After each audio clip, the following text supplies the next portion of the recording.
কি হলো স্মৃতি, হঠাৎ এটা তুমি কোথায় এসেছো? আজকে আমি এসেছি আমাদের শান্তিপুরের শ্রী শ্রী রাধা শ্যামচাঁদ জিউ মন্দিরে। আজ বিকেলে হঠাৎ মনটা কেমন ভালো লাগছিল না, তাই ভাবলাম যাই একটু ভগবানের দর্শন করে আসি।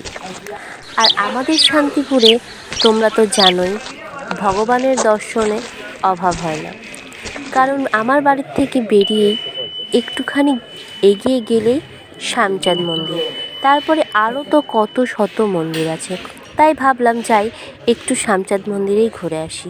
এখানে এসেই দর্শন হয়ে গেল সিদ্ধিদাতা গণেশের, ভোলানাথের, আরও তো সকল প্রভুরা রয়েছেনই।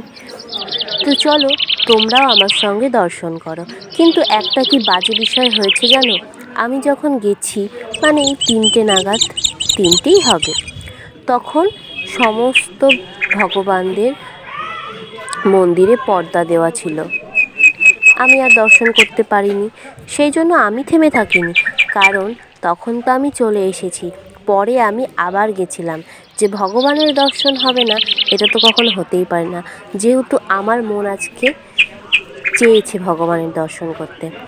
তবুও একটা কথা সবসময় মাথায় রাখতে হবে, ভগবান যদি না চান তিনি কিন্তু দর্শন দেবেন না।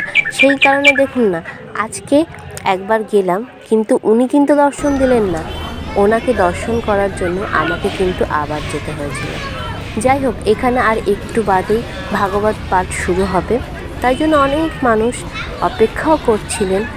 তো আমিও ভাবলাম একটু বসে যাই। আবার এই দিকে যে মন্দিরটা হয়েছে এটা হচ্ছে জগন্নাথ দেবের মন্দির, এইটাও বন্ধ, কারণ বললামই যে আমি যখন গেছি সেই টাইমটা ঠিকঠাক ছিল না।